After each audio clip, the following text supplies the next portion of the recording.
Ассаламу алейкум туғандар, қандайсыздар? Назарыңыздарда қайрадан эле базар жоқ каналы. Бүгін 5 февраль 2023 жыл мен Бишкек шаарынын түндүк тарабында жүрөм туғандар. Тагыраак айтканда Шербаков жана Молодая гвардия көчөсүнүн кесишинде турам. Ушул жерден бир аз эле Шербаков көчөсү менен чыгышты карай басып, биринчи сол тараптагы көчө менен сол тарапка кирсеңиздер, Пензалский переулок 26 даректе сатылуучу үй жайгашкан.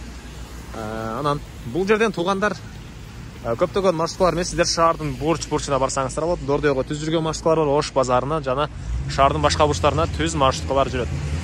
Баят базары мынакей бул жерден көрүнүп эле турат, жөө барсаңыздар болот. Баят базарына, Азиз базарына туғандар мына ушундай.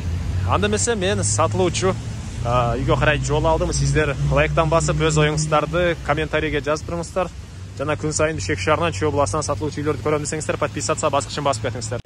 Келүү жолун түшүндүргөнчө бүгүнкү чыгыштагы сатылуучу үйгө да жетип келип калдым туғандар. Бул үйүздүн көчө тарабы. Көчө тараптан көрүп турганыңыздардай забор жана көрүп турганыңыздардай дарбаза бар. Эң эле түштүк чек арасы мынакей бул жерден башталат. Углой. Үй углойдо жайгашкан. Ит бир аз сиздер үчүн тоскоол болсо керек, укканга колдон келишинче маалыматын берем. Бул токтойт экен туғандар. Эң эле түштүк чек арасы ушул жерден. Сиздер бул жак менен Шербаковго чыгып, Шербаковдон Молодая гвардияга чыксаңыздар болот. Аралык жакын. Анан эң эле түндүк чек арасы бул кошунанын кепиштен болгон заборуна чейин. Бул жактан Ферия көчөсү менен Молодая гвардияга чыксаңыздар болот. Мектептер боюнча айтсак, мектеп садик жакын жерде, жөө барып келген аралыкта бар экен туғандар. Андан ары эми калган маалыматты берейин. Айта кетчү нерсе, бул жердеги Баят базары, Азиз базарлары деле анча деле алыс эмес. Бир аз эле жөө барсаңыздар деле даже жетсеңиздер болот. Жана көчөлөр көрүп турасыздар, кенен эле. Переулок болсо деле көндө көчөлөр мынакей кенен. Электр энергиялар бар, прожекторлор орнотулган. Кечинде жарык жана природный газ мынакей туғандар. Природный газ бар экен. Центральный канализация бар экен туғандар. Бул корол суу. Үй жөнүндө айтсак, узун турасы 9га 10. Стенасы саман. Бул жактары стяжка болгон жана бул жерде бош жер бар экен туғандар. Бул жак кааласаңыздар, бак кааласаңыздар, ушул жака машина койгонго жерде кааласаңыздар болгудай. Жердин аянты 3,5 соток.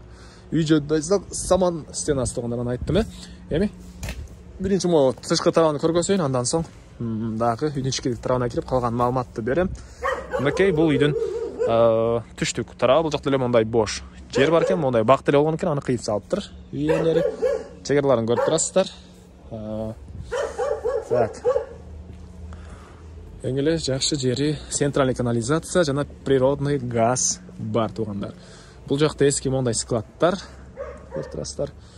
Жана бул жакка карай кирсеңиздер, үйдүн кире бериши.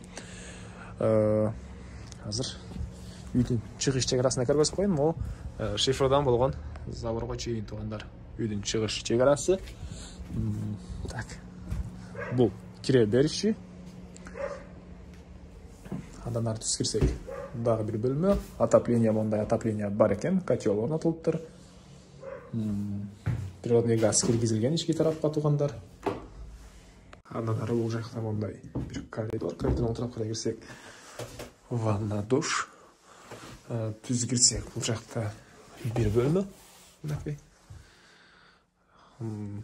Батыш тараптан жана түндүк тараптан терезелер орнотулган. Анан ушул жерден сол тарапка карай кирсек, дагы бир бөлмө жайгашкан туғандар. Азыр. Окей. Бул жакта дагы бир бөлмө. Негизинен үй бир аз ремонтко муктаж туғандар. Үй бир аз ремонтко муктаж экен. Бул коридордон сол тарапка карай кирсек, мондай дагы бир бөлмө. Полдор жыгачтан болгон пол. Чыгыш тараптан терезе орнотулуптур жана бул жакта бир чакан дагы бир бөлмө бар экен. Так, бул үйдүн баасы $30,000 сырып атыптыр. Үй ээлери. Анан дагы сүйлөшүү болот. Ээсинин номерин экранга эсителдеп калтырам. Зона кол сүйлөшүп көрүңүздөр. Сүйлөшүү болот туғандар. Анан достор менен, группалар менен бул видеону сиздер бөлүшсөңүздөр, мага бул үй ээсине чоң жардам берген болосуздар. Анда эмесе мен сиздер менен коштошом. Кийинки чыгышка чейин саламатта калыңыздар.